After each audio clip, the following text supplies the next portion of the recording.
زه اوس دا مهال موجود یم د بوړې بازار کې چېرته چې د افریدي قوم یو روایت چې کوم دلته کې په دا ژبه کې به دا خواږې دونې وایي دا په اخترو کې کوم چې د وړوکی اختر راشي په خصوصي توګه باندې دا دونې خلک اخلي او خپلو کلیو له یې وړي د دغو دونو کوم خلک چې په اخترو کې مبارکباد د پوره روشي نو هغه د هغو ماشومانو له او ښځو له هغه به طور تحفه دا دونې هغو له ورکول کړي دي مو سره اوس یو کس هم موجوده دی دغه نه هم پوښتنه به کوو چې دا تاسو څه ورو څه مقصد وي دغه نه دا موږ افریدو کوم ډېر مخکې نه روایت دی موږ د نیکونو دا روایت درومي چې موږ په اخترونو کې د خوږې دونې چې کوم دی نور موقع باندې په خوشحالۍ موقعو باندې هم دا وړو خو خاص کر په وړوکي اختر کې چې موږ د کلي له وړونو دا موږ کلي له میلمانه راځي د زنانه راځي ماشومان راځي دغه له موږ په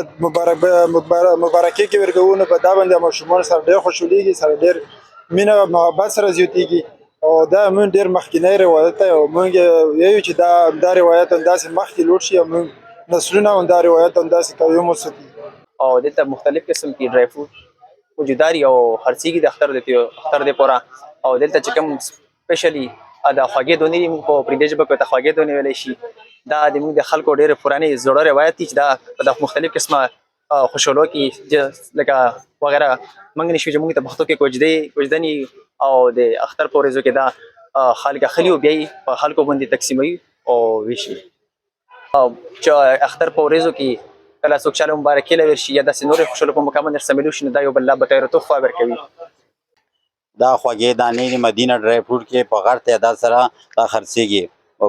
باړه کې افریدي قام خلک دا خوږې دانې په غټ تعداد سره وړي او دا په اختر کې زنانه او ماشومانو له دا بیا ورکوي اختر کې څوک کورونه راځي که د ماشومانو له خلکو ورکوي او په غټ تعداد سره دا په باړه کې خرڅېږي او ډېر هر څه پکې ملاوږي ملاوټ په لیب کې هر څه پکې مکول میلاوي دی کې او دا ډېر مزیدار او خوندور شي نه دا په ودونه کې هم ورکولی شي داسې ماشومان سونه چې په هغه کې هم ورکولی شي بله خبره ده چې دا کې ورکولی شي او دا ډېر مشهور دی زیات مشهور دی کوم وخت نه بیا داسې د اندوزتن در روان وي چې خرڅېږي بیا یاره تقریبا دا د ډېر وخت نه تقریبا دا تقریبا د 60 سال نه پهله دا ډېر غټ د خرڅېږي دا به د اپریدو شینوارو کې غټ رواج دی دا خرڅېږي دا شینوارو او اپریدو کې غټ رواج دی دا غټ رواج سره دا خرڅېږي ودونه کې مړي په داسې بله خوشحالي په هغه کې مړي په هر شي کې دا خوري او ډېر خرڅېږي دا ماشوم چې پیدا شي په هغه کې مړي ذاکر افریدي وحدت نیوز سره باړه ضلع خیبر